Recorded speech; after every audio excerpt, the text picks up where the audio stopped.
Well, what do we have here? 3, 2, 1. Here we go! It is early Tuesday morning.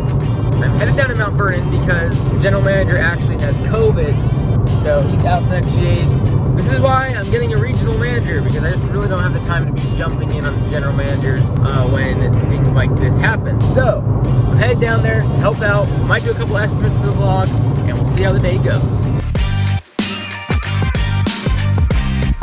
Last week at Augusta Nation, we were talking specifically about being an owner and how I really feel it's almost the obligation of an owner to be the last one to leave and the first one to show up each morning, and just be that kind of familiar face for the crew to be able to connect with. Like, especially if you're doing lawn care, landscaping, hard type labor positions, it's very difficult to come back at the end of a 10, 11 hour day and there's like no one there. And immediately people are going to start thinking like, the boss is just like on the boat, on the lake all day long. And they might not know you're doing estimates or doing something else, but you've got to communicate as a leader to your team what you're doing.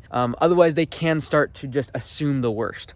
So right now I'm actually down here at Mount Vernon at the tiny house. I'm gonna go ahead and mark out exactly what this area is gonna look like, because all of this soil is what was dug up when we put in the septic tank. But now what we're gonna do over the next couple months is install a gravel pad and then probably put like a hot tub and a fire pit. So I'm just gonna mark that out with the paint right now.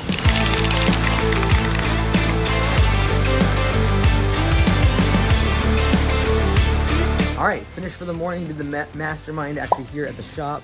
Quick update, shop is looking good. Starting to get a little more organized, getting the whiteboard set up in terms of what is broken and communicating with the team. The trenches are now filled in here at the tiny house. So the water, the sewer is installed. The electrician is coming this afternoon to hook things up. And so, it's starting to take shape. The fence just needs the panels on them now. The sheeting all around the bottom of the tiny house has to be done. We also got to insulate the pipes, just so that the pipes don't burst during the winter time. You can see here, conduit is pooled and the electrician will get that all finished up today. But we switch around to here. We got the septic system installed. We got our water installed. There's a water heater inside. In the back area here, this is where we buried the 500-gallon septic tank. And then you got the orange outline, you can kind of see I sprayed. This is where it's gonna be, we're gonna eventually have a concrete pad with a hot tub and a fire pit. Again, I truly believe this will increase the value of the tiny house in terms of short-term rental Airbnb, at least $40 or $50 a night. So we'll recoup that money really quickly. That's eventually, not right away. Right now, what we gotta do is clean this place up. So Augusta's gonna come in here, rake this all out, put some grass seed down, put some mulch along the perimeter, make this look good. And so we gotta build a little porch for the front to get into the door. This place has got to get clean. Like, all the windows still have all their new stickers on, stuff like that. So a lot of work still to be done on this bad boy. I don't know if you're ever going to see it until it's actually completed though, because I'm actually flying to the other side of the world in a couple days. Stay tuned.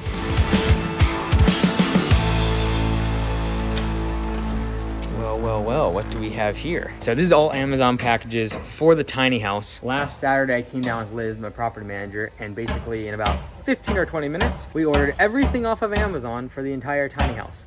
What I do for the Airbnbs is I essentially have a list inside Amazon that when I want to create a new Airbnb rental, we just buy everything on the list, the exact same stuff every single time. Really, really simple. So to furnish that entire place with 2 beds and all the mirrors and light fixtures and couches and everything was $2,990. So not too bad. It is a tiny house, but we did really go all out, get high quality stuff for specific things. Like beds, couches, you don't skimp on that stuff. You spend good money, get good quality, but it is nice as a small square footage, a small footprint, so not too much money to have to spend on the furnishing. Okay, so this is the first property I'm doing an estimate for, and it's pretty funky because check this out, this back sloped area. This is what we call kinnikinnick, and it's like a very woody ground cover. The problem with that is that you can't use a weed whacker, or you can't spray around it really, and so they want all of the blackberry bushes and starters and weeds and all the stuff that's coming through the kinnikinnick pulled out, which is going to be a very manual process, because you can see here the kinnikinnick kind of acts like a web. And so what you have to do is literally just peel this all back to get to the weeds, actually pull them out by the roots. So that's gonna be a lot of work. This side, not so bad. Just basically have to pull the weeds out, spray it, won't be that bad. We've got horsetail. It's like literally the coronavirus of the Pacific Northwest is the horsetail. It's horrible. So cleaning this out is gonna be an ankle breaker. I'll make sure the guys have plenty of budget hours because it's not gonna be easy work by no means.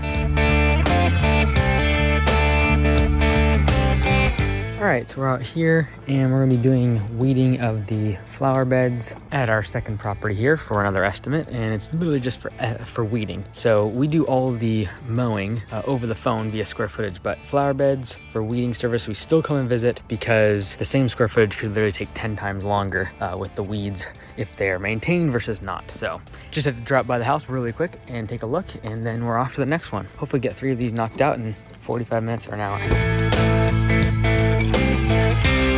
Okay, we're at our third and final estimate. This one is for sale. Remember what I say about houses that are for sale when you're doing estimates. Make sure you collect on them before, do a prepayment, because if they sell this house and walk away, you have no leverage to be able to put a lien on the property. So this person just needs just a really quick cleanup, like the grass plants, they just don't want them overgrown onto the sidewalk, obviously. Some weeds popping through.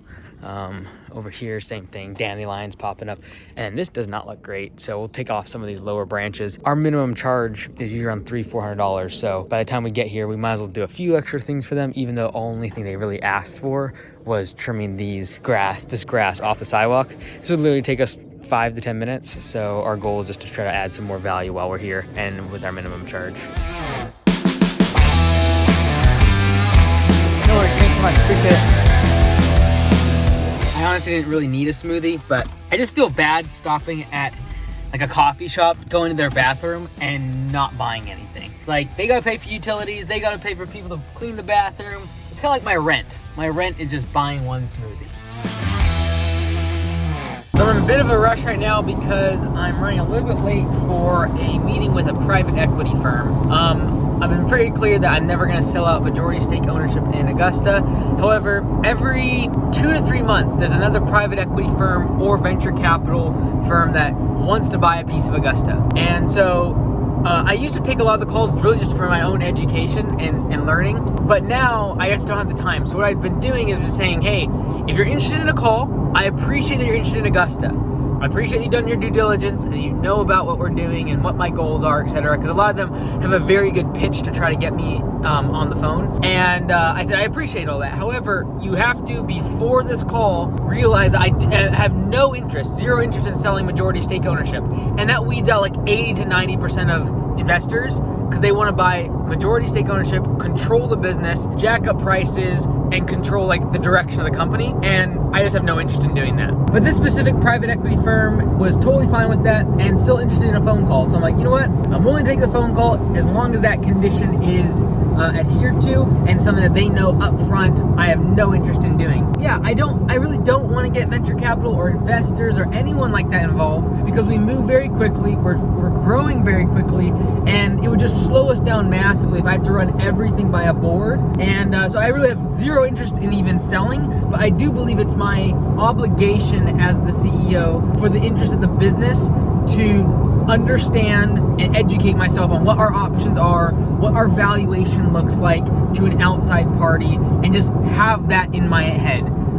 I really don't want to get involved with equity partners right now. It's very, very complicated to do that, and I've seen time and time again when companies that are growing very quickly and have a really good founder and a vision let someone buy out a majority stake ownership and the business just gets completely diluted, washed out, and it's a money grab instead of a long-term 10, 20, 30-year play. In fact, a lot of people will sometimes criticize me the way I'm growing Augusta, and that is pretty scrappy, not using a lot of debt, not using any outside equity or outside money. And I point to companies like GE, General Electric.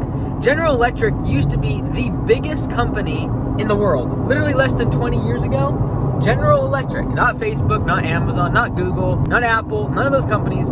20 years ago, GE was the largest company in the world. And today, it has way more debt than it does assets. It sold off basically every single part of its business. The 3 remaining sectors that it has, which is healthcare, energy, and aviation, they're actually breaking up into different segments and different entity structures. And the stock price has gone down like 90%. It's ridiculous, 80 or 90%. What happened is Jack Welch came in and started buying up companies by the drove. Literally bought 600 companies in the matter of like 20 years, which is like every 3 weeks buying a new company out. Massive amounts of acquisition led to a massive amount of growth, and then they get a bailout of like $130 billion from the United States government. And ever since they took that money, ever since they took $130 billion of taxpayer money and a bailout from the government, that stock price has plummeted. And a lot of times I feel like when a company has a bunch of cash and a bunch of money just floating around because of investors, they start doing stupid stuff. They start spending money on things that don't actually improve the customer experience, don't actually move the needle for the business, because they just have cash. They have to spend it. So we got to spend money on marketing, and we got to spend money on a fancier building and fancier amenities and nicer cars. It's stupid. Doesn't move the needle for the business. So in one way, I am actually happy that we're pretty scrappy at Augusta. We don't have a lot of money, and every single day is a battle for retaining the equity without having to sell out.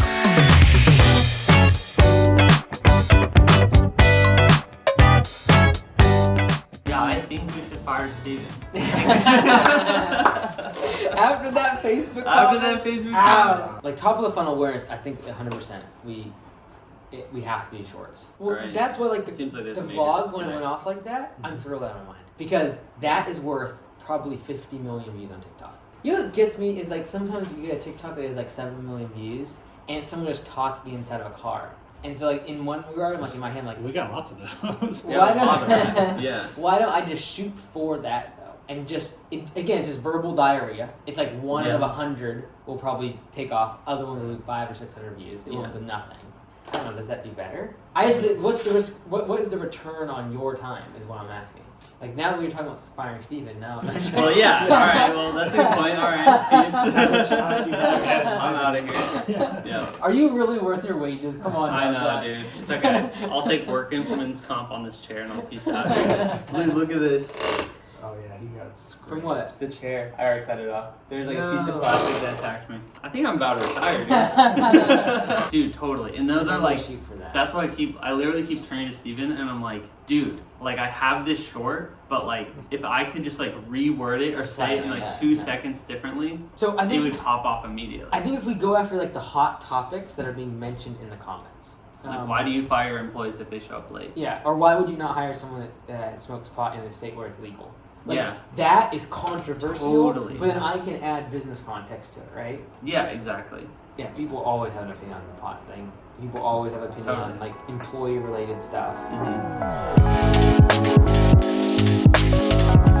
Pretty late at night, I am working on several different things and trying to wrap up some stuff. One of them right now is, as of today, there's a federal law that when you are setting up someone in payroll, things like QuickBooks or Gusto, you have to put in the gender of the employee. So we've got to make sure that on the new hire submission for Command Center, when a franchisee is hiring someone they can put their information in, that we get that information so we can input it into the payroll processor. So, you gotta love it. I'm not a huge fan of the government getting involved in any of this stuff, to be perfectly honest with you. I don't care if you're left, right, what your opinion is of gender. I don't really care. I just don't think the government should be getting involved in this sort of thing. Just my opinion. So I've actually never said this publicly in terms of what is the goal for Augusta Lawn Care in like 20 years. And I actually do want to take it public. And what I think about is a company like Amazon. And I've told this internally inside of our teams, but never really publicly. Amazon, when you look at it, you got Amazon Prime, you got everything from like robotics, for example. They just bought Roomba. They actually got Amazon Air. They actually have an airline that is cargo and all the rest of it. But they also have AWS, Amazon Web Services, which makes the majority of their profit and their enterprise value is actually Amazon Web Services. They got Kindle. They actually build physical products, Kindle. They have, there's a whole bunch. Like I could literally fill this entire page with just different parts of Amazon. But they trade under one company on the stock market. But again, most of their profit actually comes from AWS, and the majority, like more than half of their enterprise value, their valuation, comes from this. Amazon Prime, selling stuff online, very low margin business, doesn't make a lot of money. So when I look at Augusta down the road, when we go public, I think our ticker symbol will probably be like MAX for our mascot. But when I look at what we're trying to do with Augusta, the thing that we will be known for is the franchise. 1,000 plus locations. People will see us, know about us, and that's what they'll identify as Augusta Lawn Care. But in terms of what makes up the company, we already have, and what will be continuing to grow is things like web design, the media arm of the business in terms of marketing, etc. The education side of the business in terms of building out a platform for landscapers. We have lawn care bookkeeper. We have, I gotta scroll down here. We also have P4P, pay for performance, which is something that is IP to Augusta. So this is kind of how I think about it down the road when we combine all these entities together. That's when we create something special that we will probably take to the public market. And that's probably the time when I'll be able to reward the people that have been with me for so long and kind of take some chips off the table in terms of giving back to them. And is this happening in 2025? No. It's probably going to happen in at least 20 years from now. I'm in no massive rush to take it public, and in order for you to have a great valuation that is sustainable and conservative, all of these entities need to be making profit. And furthermore, I want to have stock options for employees as well as franchisees. The ability to be able to let them participate in that IPO is going to be one of the most rewarding parts of building Augusta Lawn Care.